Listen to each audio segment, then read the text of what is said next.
네, 화요일 코너 크리스천 재정관리 시작하겠습니다. 주식회사 핀톡 대표 그리고 돈 걱정 없는 우리 집 연구소 소장님이세요. 백정선 장로님, 네, 전화로 연결되어 있습니다. 좋은 아침입니다. 장로님 어서 오세요. 네, 안녕하세요. 안녕하십니까? 네, 안녕하세요. 자, 오늘 어떤 말씀 또 나눠주실지 기대하고 있습니다. 네네. 오늘은 그 의료비 줄이기 전략을 좀 말씀드리려고 합니다. 네. 의료비. 이게 나이가 들면 병원비가 정말 제일 걱정될 것 같은데요. 의료비 줄이기 전략 이렇게 말씀하시니까 마음이 확 끌리는 것 같습니다. 노후 의료비 문제 심각하긴 한 거죠? 네, 노후 파산 원인 중에 하나라고 하죠. 우리나라 사람들이 평생 부담하는 의료비가 2016년 현재 9천만 원가량입니다. 와. 그런데 의료비의 60%는 60세 이후에 지출된다는 겁니다. 네네. 뭐 소득이 적은 고령자 세대 중에 의료비를 감당하기 힘들어서 생활고에 시달리거나 아파도 병원에 가지 않는 메디칼 푸어로 전락할 가능성이 높습니다. 실제 자식 교육에 모든 걸 쏟아부은 제가 잘 아는 지인의 사례인데요. 이분의 경우는 참 불행한 얘기입니다. 자녀들을 교육시키면서 굉장히 훌륭하게 키웠는데 자녀들이 모두 해외에 나가서 살면서 네. 부부가 노후 준비를 안 해놨기 때문에 자녀들의 도움을 못 받다 보니까 네. 큰 집에서 자꾸 옮기고 자꾸 줄이다가 나중에는 연립주택 반지하로 가서 생활을 감당할 수 없어서 사망 상태에서 발견된 그런. 저런. 네. 아마 이런 사례가 많지 않을까. 그렇죠. 싶어요. 네. 이런 것들은 이제 의료비를 미리미리 대비해야 된다는 교훈을 주는 사례죠. 네네. 최근에 실제 의료비 부담이 늘고 있는데요. 네. 얼마나 늘어나 보니까 외래, 입원, 약값 등을 합친 가구당 본인 부담 의료비가 2008년 평균 105만 원이었어요. 근데 2013년에 148만 원으로 늘어났습니다. 네네. 최근 5년 사이에 가구당 의료비 지출이 41.3% 증가했습니다. 문제는 저소득층일수록 나이가 들수록 의료비 지출이 늘어나는데 의료비가 생활비에서 차지하는 비중은 2013년 현재 7.5%, 네. 저소득층의 경우는 15.3%로 2배 정도 늘었습니다. 네. 또 연령대별로 지출비를 보면은 월 평균 8만 5천 원인데 나이가 들수록 증가해서 60대는 17만 원, 70대는 27만 원, 80대는 37만 원. 네. 이렇게 계산해보면 월 10만 원, 10만 원 이렇게 계속하면 연 120만 원 정도 차이가 난다라고 얘기가 됩니다. 네. 돈이 없는 분들이 몸이 아프면 참잖아요. 네. 그런데 요즘 제도를 잘 이용하고 국가에서 시행하는 걸 잘 눈여겨보고 꼼꼼히 따져서 혜택을 받으면 상당 부분 이 의료비를 줄일 수 있다라는 정보를 제가 들은 적이 있어요. 네. 가능한가요? 네. 의료비 아끼는 방법을 좀 생각해 보면요. 먼저 물건을 사면 영수증 보시잖아요. 네네. 진료비 영수증이 나오면 꼼꼼히 살피시면 상당 부분을 줄일 수 있습니다. 의료비 구조를 보면요. 보험금은 물론 건강보험공단 쪽에서 돌려받을 수 있기 때문인데요. 네. 진료비 영수증을 보면 급여 항목하고 비급여 항목으로 나누는데 네네. 급여는 일부는 본인이 내고 나머지는 건강보험에서 지급하는 것이고 네네. 비급여는 환자가 전액 부담하도록 결정된 것입니다. 네. 즉 건강보험 혜택이 안 된다는 것이죠. 네. 따라서 병원에 갔을 경우 내가 받는 치료나 사용하는 약제 등이 급여인지 비급여인지를 확인하시는 것이 좋습니다.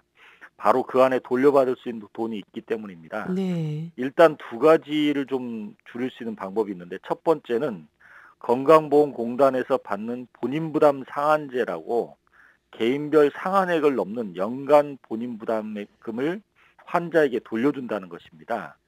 가입자의 연평균 건강보험료를 기준으로 해서 물가상승률을 반영해서 7단계로 구분하게 되는데요. 예를 들어서 홍길동 씨가 의료비로 낸 본인부담금이 연 600만 원인데 이분이 7단계에 해당되는 금액이 상한액이 509만 원이거든요. 네. 그러면 91만 원을 더 낸 셈이기 때문에 건강보험으로부터 돌려받아야 합니다. 근데 만약에 한 병원에서 입원했다면 병원 측에서 진료비에 차감하고 돌려주게 되는데 만약에 여러 개 병원에서 진료를 받았다면 본인이 신청을 해야만 합니다. 네. 건강보험공단에서 보내진 지급신청서를 작성해서 보내면 정산해서 계좌로 입금해 주니까 이걸 꼭 활용하시는 것이 좋겠습니다. 이 혜택을 받자면 일단 내가 몇 단계에 속해 있는지 알아야 하고요. 두 번째로는 네네. 이 건강보험 공단이랑 좀 친해져야 되겠네요. 제가 네. 소득이 좀 많아서 건강보험료를 많이 내고 있다면 단계가 높은 것이고요. 네네. 보험료가 작다 그러면 낮은 건데 음. 대체로 그 본인이 과다하게 보험료를 냈다라고 생각하면은 이건 돌려받을 수 있는 돈이겠구나라고 생각하시면 되고요. 네. 그다음에 여러 개 병원을 좀 돌잖아요. 한 병원만 다니는 게 아니라서. 네. 예. 그래서 그걸 합산해서 계산을 하셔서 그 네. 금액이 내가 부담한 것이 좀 많다 그러면 건강보험공단에 들어가셔서 이걸 확인하신 다음에 음. 신청서를 제출하시면 받을 수가 있습니다. 나의 상한액이 얼마인지 꼼꼼히 따져서 알고 있어야겠네요. 그렇습니다. 네. 예. 아까 두 가지 말씀해 주셨는데요. 그럼 두 번째는 뭘까요? 두 번째는 그 만약 민간 의료보험, 특히 실손 의료보험에 가입하셨다면 돈을 돌려받는 것이 정말 중요하겠죠. 예. 영수증을 잘 보셔야 됩니다. 어디서 어떻게 얼마를 받을 수 있는지를 알아야 하는데요. 일반적으로 수술 입원 시에는 거의 받으시지만 일반적인 진료 등의 급여 항목 중에서 본인 부담금이나 비급여 항목의 80 내지 90%를 보장받을 수 있습니다. 여기서 이제 그 비급여 항목 같은 경우는 한방병원 비급여 항목은 보상받을 수가 없다는 것을 좀 염두에 두시는 것이 좋고요. 나머지 일반 병원에서의 그 비급여 항목은 실손보험에서 다 보상을 받을 수 있다는 걸 기억하시면 좋겠습니다. 만약에 입원을 하지 않고 MRI 검사를 했을 경우 실손보험에 가입했다 해도 전액을 보상받을 수 있는 게 아니고 통원 치료비의 지급금 한도 약 대체로 한 25만 원인데요. 이 금액에서만 받을 수가 있어서 이걸 좀 염두에 두시면 좋겠습니다. 또 건강검진의 경우도요. 무조건 건강검진 한다고 해서 비용을 돌려받을 수 있는 건 아니고요. 네. 의사의 소견과 추적 관찰이 필요하다는 진단이 있는 경우만 건강검진료의 80에서 90%를 돌려받을 수 있습니다. 네. 그렇군요. 또 실손보험을 가입해놓고 언제 가입했느냐를 좀 따져보셔야 되는데요. 네. 이것 때문에 그 실손보험 리모델링 할 때 주의하시라고 제가 가끔 말씀을 드리는데 가입 시기에 따라서 본인 부담금액 지원 금액이 좀 달라지게 됩니다. 예를 들면 2009년 7월 이전에 가입한 경우는 90에서 100%까지 지원을 받을 수 있고요. 네.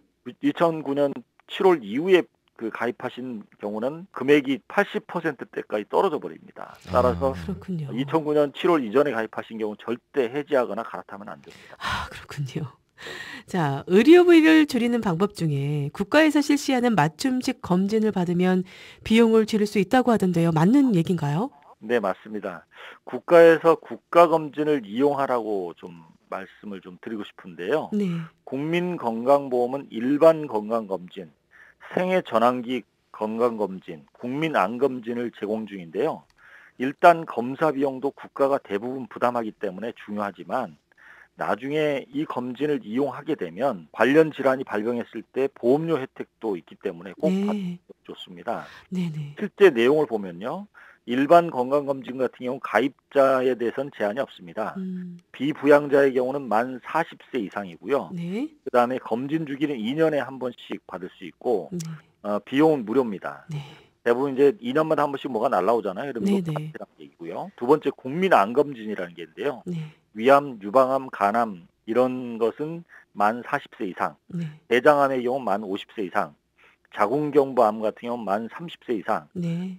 위암과 유방암, 자궁경부암은 2년 주기로 받을 수가 있습니다. 네네. 그다음 대장암이나 간암은 1년 주기로 받을 수가 있는데 그렇군요. 네. 이 금액은 수감자가 10% 부담하고 네. 자궁경부암은 무료입니다. 네. 생애 전환기 검진이라는 게 있는데요. 만 40세, 만 66세가 되면 무료로 검진을 받을 수가 있습니다. 또 중증 질환자 가족이 있다면 네네. 병원 사회사업팀의 지원을 이용하는 방법을 택하면 비용을 확 줄일 수가 있습니다. 네. 중증 환자의 경우는 진료비의 90에서 95%를 지원받는 산정특례 등록제를 활용하시는 것이 좋은데요. 네. 확진일부터 30일 이내에 건강보험공단에 등록을 하면 확진일부터 5년간 산정특례 적용을 받을 수 있는 제도인데요. 네. 건강보험 쪽에 신청하면 중증 환자의 진료비를 90에서 95%까지 지원해 줍니다. 아, 이거 좋네요. 이거 네. 확진일로부터 30일 내에 꼭 등록을 해야 하는 건가요? 네네. 그렇지 못하면 이 혜택을 중요하네요. 못 받아요? 네네. 아, 이게 중요하네요. 예. 네. 이 몰라서 이 혜택을 못 받는 분들도 상당히 많겠어요. 네네. 음. 또한 그 65세 이상 노인 및 치매 등 노인성 질환을 가진 분이라면 노인 장기 요양보험을 활용하라고 말씀드리고 싶은데요. 네. 보험을 따로 드는 것이 아니라 건강보험료 항목에 장기 요양보험이라는 명목으로 매달 납부하고 계신데요. 건강보험에 문의해 보시고 홈페이지에 가셔서 서식도 있기 때문에 신청 절차도 간단하게 이용할 수가 있으니까 네. 65세 이상 노인 및 치매로 인해서 노인성 질환을 가지게 되면 이걸 이용하시면 비용을 거의 안 낼 수가 있습니다. 저 사실은 건강보험공단에서 날아오는 안내문 같은 거 굉장히 무시했거든요. 그러면 안 되겠네요. 잘 그래서 거기에 다 읽어봐야겠네요. 돈이 들어 있습니다. 네, 그리고 어차피 회사에서 건강검진을 하기 때문에 뭐 건강검진 하세요 이런 안내문이 와도 그냥 터부시했었는데 이 건강보험공단에서 실시하는 검진으로 검진을 받아야 질병으로 확인됐을 때 이 나라에서 또 지급을 받고 혜택을 받을 수 있으니까 정말 중요한 내용인 것 같습니다. 건강보험공단 홈페이지 자주자주 들여다보고요. 또 친하게 지내야 될 것 같습니다. 예. 네. 아, 마지막으로 이 실비보험 가입할 때 특별히 신경 써야 할 것 있다면 뭐가 있을까요? 네, 실손 의료비 보험은 두 종류가 있습니다. 예. 생명보험의 통합보험, 손해보험사의 실손 의료비 보험인데요. 생명보험사의 그 실손보험이라고 알고 있는 것은 사망이 주계약이기 때문에 네. 동심보험의 실손 의료비가 선택이나 특약입니다. 예. 그래서 보험료가 되게 비싸다는 거고요. 네네. 손해보험의 경우에 실손은 거의 주계약이나 다름이 없기 때문에 보장이 거기다 추가해서 부과할 수가 있습니다. 네. 따지기 힘들 때는 보통 진단 수술비는 정액 보상으로 하는 생명보험이건 손해보험이건 하나 가입하고 네네. 병원 치료비를 중심으로 하는 실손 보장에 대한 상품은 손해보험 상품에 넣는 게 좋다는 거죠. 좀 더 쉽게 얘기하면 실손 의료비 보험, 손해보험 상품에다가 3대 성인병 진단 특약하고 수술 특약병을 부과하는 것이 가장 좋은 방법이라고 할 수 있습니다. 네네. 실손보험이 마음에 안 들어서 갈아타더라도요. 2009년 7월 이전에 가입한 실손 의료비 보험은 절대 갈아타지 말아야 됩니다. 그때처럼 보장액이 좋은 때가 없었군요. 그렇습니다. 네. 보장 금액이 줄어들기 때문입니다. 네네. 현재까지 실손 의료비 보험은 보험료는 깎아주는 제도가 없습니다만 매년 또는 매 3년마다 보험료가 오르는데 내년부터는 건강해서 병원에 안 가면 매년 약 10% 보험료를 할인해 줄 수 있기 때문에 네. 보험료가 인상되는 금액이 줄어들게 됩니다. 그래서 아, 그렇군요. 이걸 꼭 염두에 두시고요. 생명보험을 가입할 때 건강진단하면 수치가 모든 정상 범위 내만 있고 네. 흡연을 안 한다면 보험료를 깎아주는 제도도 있기 때문에 좋네요. 건강할 때 네. 보험을 드는 것이 좋을 것 같습니다. 네, 예. 알겠습니다. 내년에 네, 실손 보험 들어야겠네요. 건강하신 분들은요. 아, 좋은 정보 감사합니다, 장로님. 감사합니다. 네, 다음 주에 또 유익한 정보 부탁드릴게요. 네.